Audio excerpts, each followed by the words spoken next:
Hello दोस्तों, स्वागत है आप सभी का। आज के कुंडली का एनालिसिस करूं इसके पहले ये एक चैट कमेंट है जिसको मैंने सामने रखा हुआ है क्योंकि जिन सवालों के जवाब को आज हम ढूंढेंगे वो अभी तक किसी भी किताब के द्वारा प्राप्त नहीं हुए। जो लॉजिक यहाँ पे लगाऊंगा वो बहुत सारे लोगों की ज़िंदगी पे लगाया और वहाँ पे ये चीज़ें निकल कर आई हैं। इसीलिए शुरुआत में यहाँ पे कमेंट से कर रहा हूँ क्योंकि कमेंट में प्रॉब्लम बताई गई है। एक प्रॉब्लम स्टेटमेंट बिल्कुल क्लियर होगा आपके सामने।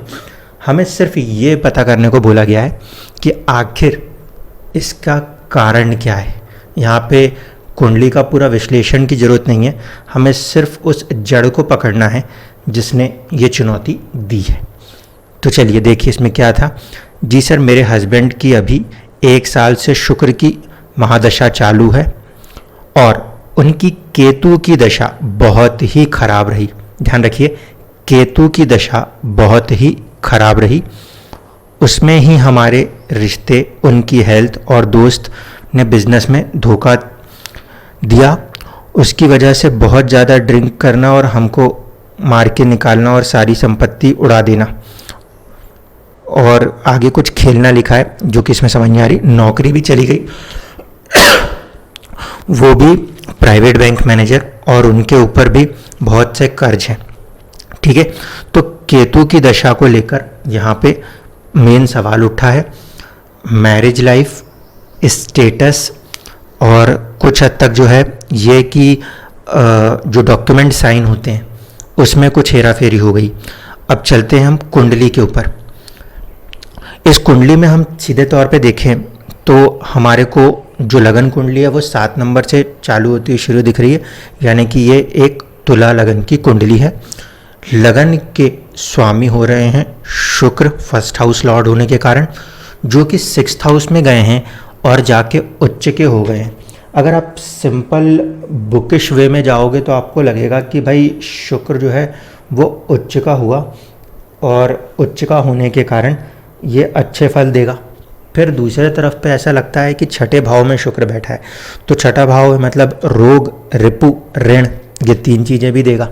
ठीक है, होता क्या है कि जब हम लोग किताबों को पढ़ रहे होते हैं और बहुत सारी चीज़ों को हम एज इट इज़ अडॉप्ट कर रहे होते हैं तो हमें सारी चीज़ें एक अनुमानित लगने लगती है। लेकिन यहाँ पे हम इस चीज़ को समझने का प्रयास कर रहे हैं कि जो हो रहा है वो हो क्यों रहा है। सबसे पहली चीज़ कि लगन जो है उसको या उसके मिड पॉइंट लॉर्ड को मैं क्या मानूंगा, मैं शुक्र नहीं मानता। ठीक, वो क्यों नहीं मानता देख लीजिए। इसमें लगन जो है वो 5 डिग्री का है, चित्रा। ठीक है, और चित्रा जो है उसके स्वामी होते हैं वो होते हैं मंगलदेव। मंगलदेव क्योंकि यहाँ पे लगन के नक्षत्र के स्वामी हैं, इसका मतलब इंसान के सोचने का जो ढंग होगा उसमें 2 चीज़ें बहुत साफ दिखेंगी। पहला, क्योंकि ये मंगल के प्रभाव की कुंडली है, मंगल यहाँ सप्तम में बैठे हैं, एक चीज़ होगी व्यापार और दूसरी चीज़ होगी रिस्क टेकिंग कैपेसिटी, क्योंकि वो मंगल देता है। ठीक है, साथ ही साथ मंगल यहाँ पे 2nd हाउस का लॉर्ड है, इसलिए धन बनाने की चाहत, सेविंग्स को बनाने की भी चाहत रहेगी। फैमिली और फैमिली के साथ साथ कहीं ना कहीं बिजनेस या पार्टनरशिप जो है वो थॉट प्रोसेस रहेगी। अब आप इसको कनेक्ट करके देख लीजिएगा। उन्होंने कहा कि दोस्त के साथ काम होता था, वहाँ पे जाके दोस्त ने धोखा किया। पार्टनरशिप की चाहत मंगल खुद दिखा रहा है, वो अपनी ही घर में रोचक नाम का योग बना के बैठा हुआ है। ठीक है, और मंगल की दृष्टि 2nd हाउस के ऊपर है, इसीलिए उसको धन भी देना है। तो जातक इस चीज़ के लिए प्रिपेयर्ड था मेंटली, और इसीलिए वो कहीं ना कहीं एक जॉब के साथ साथ किसी तरीके के किसी जॉइंट वेंचर बिजनेस में एंटर हो गए। अब आप देखें, हमारा मेन फोकस इस समय केतु पे रहेगा, लेकिन उसके पहले ऊपर से एक इस कुंडली को नॉर्मल नज़र से देख लेते हैं। चंद्रमा जो कि आपका 10th हाउस का लॉर्ड दिख रहा है वो 1st हाउस में गया है। ऐसे में सेल्फ यानी कि सेल्फ एम्प्लॉयमेंट की संभावनाएं भी बनती हैं। मंगल और चंद्रमा आमने सामने हैं जो कि महालक्ष्मी योग बनाता है, ये प्लस पॉइंट है। साथ ही साथ 4थे भाव में सूर्य, राहु और बुध की युति भी है। राहु और सूर्य की युति जो है उसे हम अच्छा नहीं मानते, लेकिन जब हम डिग्रीज को देखते हैं तो सूर्य और फिर बुध और फिर राहु है। तो कॉम्बिनेशन जब रीड होगा तो राहु और बुध एक ही नक्षत्र में आएंगे जो कि चंद्रमा का नक्षत्र है, जबकि सूर्य जो है वो मंगल के नक्षत्र में आते हैं। सूर्य का मंगल के नक्षत्र में आना जो है वो फिर से आत्मा को पार्टनरशिप और साथ ही साथ धन बनाने के लिए देगा, क्योंकि देखिए सूर्य यहाँ पे 24 डिग्री धनिष्ठा में मौजूद है। चंद्रमा जो है वो 27 डिग्री विशाखा नक्षत्र जो कि गुरु का होता है उसमें मौजूद है। गुरु इस कुंडली में कहीं ना कहीं 3rd हाउस और 6th हाउस के लॉर्ड बनते हैं, इसीलिए मन के अंदर चंद्रमा के ऊपर जो प्रभाव है वो कहीं ना कहीं एक तो साहस और पराक्रम का वैसे भी आ गया, दूसरा फैक्टर है कि मंगल की दृष्टि भी चंद्रमा के ऊपर है, तीसरी बात है कि जो छठा भाव है रोग रिपु ऋण वो भी कहीं ना कहीं उस चंद्रमा को ड्राइव करने का फैक्टर बनेगा। ठीक, इतनी चीज़ आपको समझ में आ गई। एक चीज़ और आपको समझा दूं, जब ये केतु की दशा चलेगी उसी समय इनके ऊपर 7.5 भी चलने वाली है। ठीक, और केतु और राहु को हम वैसे भी पूर्व जन्मों से पितरों से जोड़ते आए हैं, तो अभी उसको भी मुझे कनेक्ट करना है, इसलिए यहाँ पे इस चीज़ को जोड़ रहा हूँ। शनि जो बैठा है, शनि इस कुंडली में केतु के साथ मित्रता लेके बैठा है। शनि जो है इस कुंडली में मंगल के साथ मित्रता लेके बैठा है और शुक्र के साथ मित्रता लेके बैठा है। अगर शनि शुक्र से मित्रता लेके बैठा है इसका मतलब होगा कि 1st house of the health जो है उसका और साथ ही साथ 8वां आयु का, इन दो चीज़ों को पहले तो वो सेव आउट करेगा। दूसरी चीज़, शनि अगर मंगल के साथ मित्र होकर बैठा है तो उसको 7.5 में अपने व्यापार को और 2nd हाउस को भी संभालने का प्रयास करना चाहिए। ठीक है, इसके बाद शनि केतु से मित्र होकर बैठा है तो उसको ज़्यादा डिस्टर्ब नहीं करना चाहिए। ये हमें नॉर्मली ऊपर से देखने को दिखता है।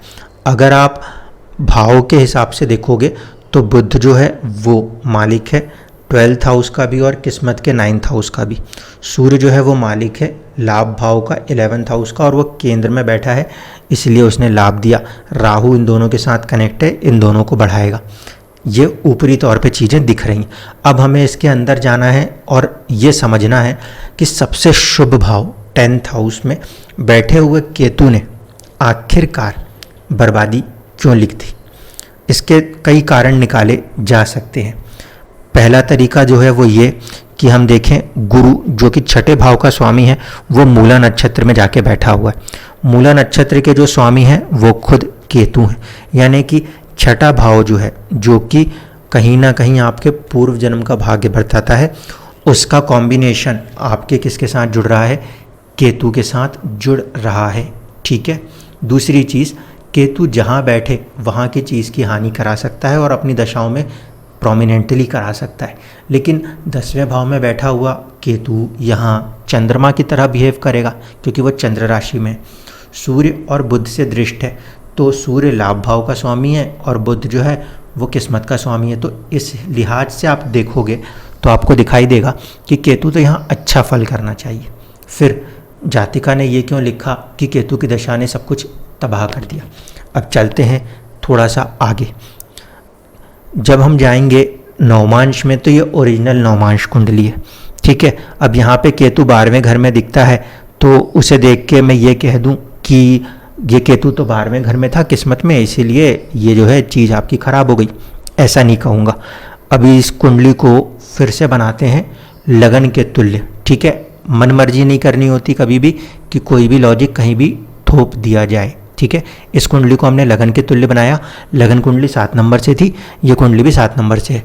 केतु यहाँ पे 1st हाउस में बैठा है, इसका मतलब है कि किस्मत से केतु जो है वो इनकी हेल्थ और इनकी पर्सनैलिटी इन दोनों को सपोर्ट करेगा।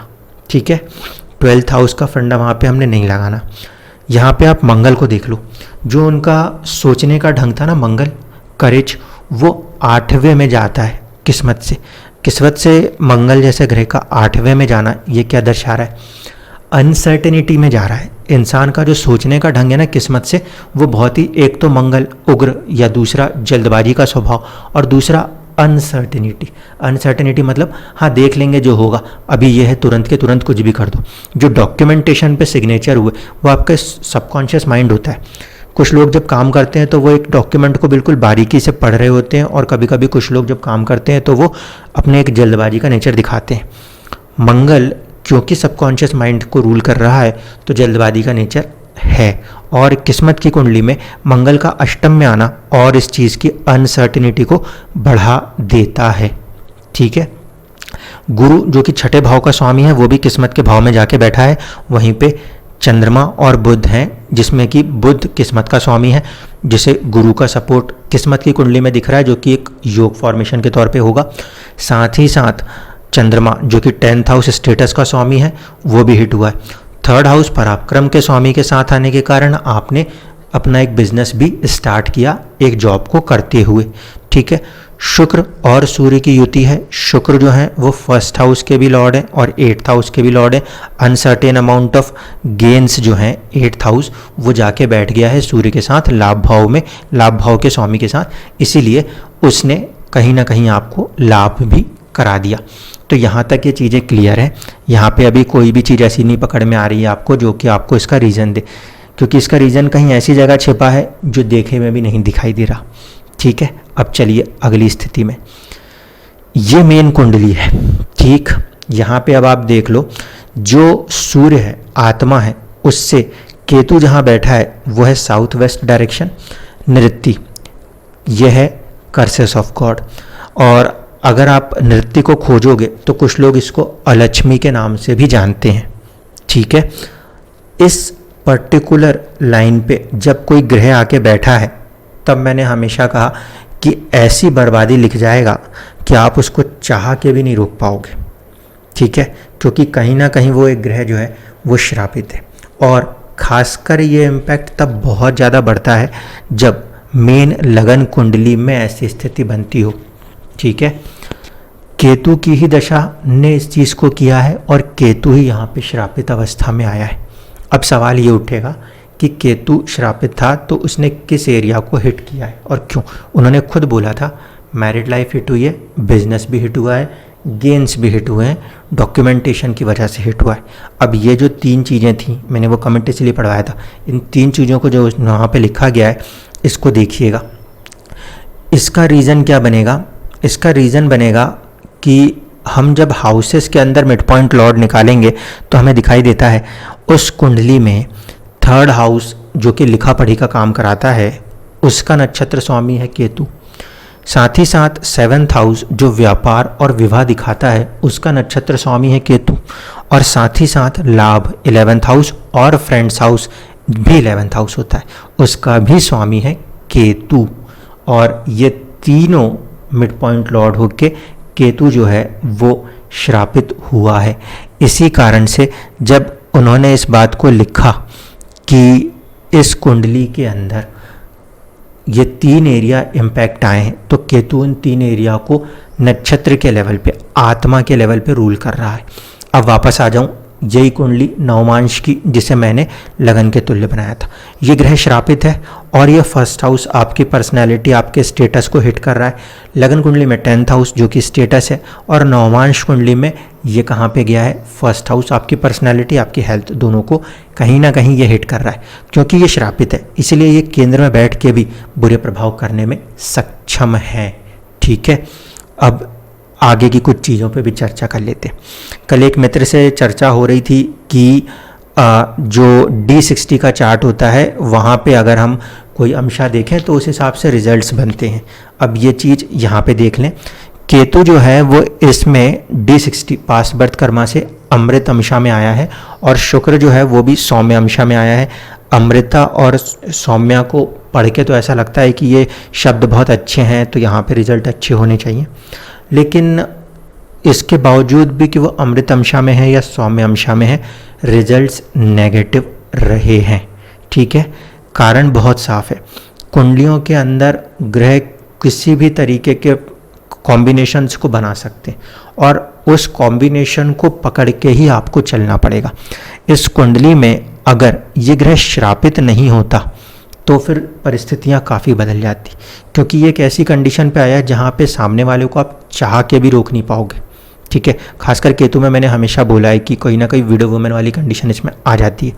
तो इस तरीके से इस दशा ने सबसे ज़्यादा लॉस किया है। साथ ही साथ हम एक और कुंडली को भी देख लेते हैं, क्योंकि वहाँ पे उन्होंने ये भी पूछ लिया था कि कुछ तंत्र मंत्र का तो नहीं है। तो देखिए, एक कुंडली होती है जिसे कहते हैं त्रिशंशा कुंडली D30 चार्ट।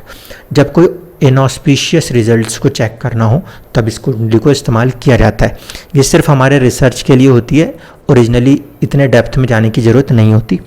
इस कुंडली में आपको एक चीज़ दिख रही है कि राहु, केतु और शनि ये कहीं ना कहीं, मैंने इसको कोई लगन तुल्य नहीं किया है, ये कहीं ना कहीं जो है कनेक्टेड हैं किस हाउस से, इसमें जाके ये किस्मत में कनेक्ट हुए हैं।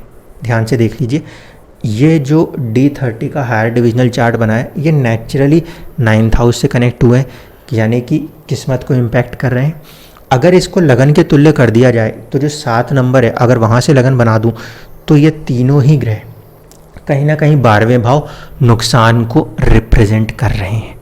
ठीक है, 12th हाउस अपने आप में ही कहीं ना कहीं ऐसी चीज़ों को दर्शाता है जिसको कि समझना और समझा पाना बहुत मुश्किल होता है, पराविज्ञान है। ठीक है, इस कारण से जब ये परिस्थिति है तो आपको ऐसा लगता है कि कोई काला जादू या सारी चीज़ें की गई हैं। मैं उसको इतना स्पेसिफिकली नहीं कह सकता, कुंडली के पॉइंट पे मैं ये कह पा रहा हूँ कि हाँ, केतु, शनि और राहु को आप ध्यान से देखो, ये यहाँ पे किस्मत में अटक रहे हैं इस D30 के चार्ट पे, और अगर इसको लगन के तुल्य कर दिया जाए तो ये आपके लिए 12th हाउस में जाएंगे, जो कि पूरी तरीके से दिखा रहे हैं कि नुकसान करते हुए दिख रहे हैं।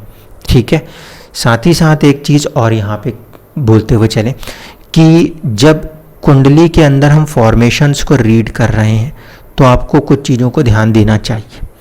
कैसे? इस कुंडली के अंदर और भी तरीके हैं इन बातों को समझाने के। वो ये कि शुक्र जो हैं, जो उच्च के हुए हैं, वो इस कुंडली में अष्टम भाव के भी स्वामी है। अष्टम भाव का स्वामी अनसर्टिनिटी दिखाता है और वो रोग भाव में चला गया है, कर्ज भाव में चला गया है, रिपु ऋण में चला गया है, दुश्मनी में चला गया है। इस कारण से शुक्र का यहाँ जाके उच्च हो जाना इस भाव को बल देगा, तो ये भाव और भी ज़्यादा खराब रिजल्ट करने में सक्षम हो जाएगा। ड्रिंकिंग, शुक्र क्योंकि उच्च का है तो विलासिता की कोई कमी नहीं रहेगी। यही रीज़न है कि आपने जो ड्रिंकिंग की बात कही है वो यहाँ पे काम कर रही है। इस कुंडली का योग कारक ग्रह है शनि। इसको देख के अगर हम ये कह दें कि 7.5 में तो ये योग कारक है, बहुत अच्छे फल देगा, तो आप ध्यान रखना केतु की दशा जब चली थी तब ये शनि 7.5 में चंद्रमा के ऊपर से चल रहा था। ठीक है, इसीलिए कभी भी ऐसा कोई मोटी मोटी चीज़ों को लेके नहीं चला जा सकता कि किताब में तो सर यही लिखा है, किताब में वहाँ पे कुछ और भी लिखा होता है।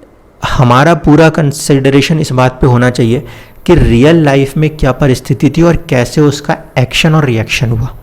इसीलिए मैंने आपसे कहा था कि जिस चीज़ पे मैं चर्चा करूँगा वो किसी किताब पे नहीं मिलेगी। इतने वर्षों के अंदर जब हमने कुंडलियों पे काम किया है तो हमने एक चीज़ बहुत अच्छे से देखी, और मैंने अपने पिछले वीडियो में भी, पिछले मतलब पुराने किसी वीडियो में भी आपको समझाया हुआ है कि जब कोई ग्रह श्रापित अवस्था में दिखा है तो फिर उस कंडीशन में हमें साफ शब्दों में यही कहना पड़ा है कि अगर उस श्राप का जो किसी ने दुख में आके दिया है उसका कोई हल किसी तरीके से किसी के आशीर्वाद से कट के ख़त्म हुआ तब तो आपको अच्छे रिजल्ट मिलेंगे, वरना ज़िंदगी के उस हिस्से में आप कितना भी कुछ कर लो, क्योंकि किसी के दुख का, जब उसने दुख में आके कोई शब्द कहे हों, उसका उत्तर, उसका हल निकाल पाना अपने आप में बहुत ज़्यादा असंभव होता है। ऐसी और भी कई कुंडलियाँ आई हैं जहाँ पे कोई ना कोई ग्रह श्रापित हुए हैं और उसके प्रभाव देखने को मिले। ठीक है, आगे एक और कुछ ऐसी कुंडलियाँ रहेंगी जिसमें हम उसको भी देखेंगे कि वहाँ पे राहु श्रापित वाले लाइन में आया है, लेकिन दशा केतु की चली और केतु ने वहाँ पे दशाओं में चीज़ों को ख़राब किया। तो इसको इस तरीके से भी देखा जा सकता है कि केतु जो है वो हार्डकोर सेपरेटिस्ट प्लैनेट माना जाता है। इस कारण से केतु की दशा जब भी चलती है तो थोड़ा सा ज़्यादा सतर्क होना पड़ता है। अगर वो कहीं पे भी किसी वजह से गलत कॉम्बिनेशन पे आ गया तो फिर आपको बेवजह परेशान कर देगा। अब यहाँ पे केतु ने किस तरीके से काम किया इसको समझ लीजिए। वो कर्म के भाव में बैठा था, पहले तो उसने वहाँ तक उस पद तक पहुँचाया है, उस पोजीशन तक पहुँचाया है जहाँ तक कि आप खड़े हुए हो एक साइन को करने की, साइनिंग अथॉरिटी बन के। दूसरा काम, क्योंकि केतु 3rd हाउस का नक्षत्र स्वामी है जो कि लिखा पढ़ी का है, इसीलिए वहाँ पे उसने गड़बड़ करी है। और 3rd हाउस में ही गुरु जो कि 6th हाउस यानी कि किस्मत से देखें तो 10th, जिसे हम प्रारब्ध कहते हैं, उसका स्वामी होके जाके बैठा। प्रारब्ध में एक गलती आपके हाथ से लिखने की होनी थी वो आपने करी। थर्ड हाउस एक्टिवेट होकर काम किया केतु की वजह से। फिर व्यापार हिट होना था क्योंकि केतु 7th का मिड पॉइंट लॉर्ड था, तो व्यापार भी खराब हुआ है, कर्जे वर्जे सारी चीज़ें हुई हैं और विवाह भी खराब हुआ। केतु जो है वो लाभ भाव का भी 11th हाउस का भी मिड पॉइंट लॉर्ड है, इसीलिए गेंस को भी तबाह किया। शुक्र जहाँ बैठा है वहाँ उच्च का बैठा है, इसीलिए बहुत बड़े पैमाने का कर्जा, बहुत ही आलीशान विलासिता, बेवजह की चीज़ों को बेवजह खर्च करने वाले कार्य यहाँ पे इंसान कर सकता है। इसमें शुक्र की जो दशा है, ये शुक्र की दशा 2023 तक शुक्र में शुक्र का ही अंतर है, तब तक तो कोई भी चीज़ यहाँ पे ठीक होती हुई नज़र नहीं आएगी क्योंकि शुक्र को कंट्रोल कर पाना असंभव होगा। शुक्र खुद भी केतु से कहीं ना कहीं दृष्टि में आते हैं और शुक्र जो है वो वेल्थ को रिप्रेजेंट करते हैं, हार्डकोर मनीज को रिप्रेजेंट करते हैं और उसके ऊपर यहाँ पे दृष्टियाँ आना, केतु की जहाँ भी दृष्टि जाती है वो लोग मानते हैं वहाँ पे उन चीज़ों को छुड़वा देता है। 4th हाउस के ऊपर दृष्टि है तो घर बार की सारी संपत्ति का, 2nd हाउस पे दृष्टि है तो सारी बचत जो थी उसको उड़ा दिया जो आपने खुद कहा था, और शुक्र के ऊपर दृष्टि है जो कि कहीं ना कहीं वाइफ का भी कारक है, विलासिता का कारक है, तो सारी विलासिताओं को इस केतु ने इस वजह से छुड़वाया है। इस तरीके से अगर चीज़ों को देख रहे हो तो आपको क्लियर हो गया होगा। कुंडली के ऊपर से अगर मैं चीज़ पकड़ने जाता तो वो चीज़ नहीं समझ में आती, लेकिन क्योंकि वो ग्रह श्रापित जोन में है इसीलिए जो वो होना था वो हो चुका है, उस दशा में ही हुआ है, उससे रोक पाना मेरे ख्याल से इतना आसान नहीं था। जो एक पर्टिकुलर चीज़ होती है उपाय और आशीर्वाद, वो भी हर कहीं पे हर किसी को मिलता भी नहीं, और अगर बहुत ही ज़्यादा प्रोमिनेंट कर्स बन जाए तो फिर उसको सॉल्व नहीं किया जा सकता। धन्यवाद।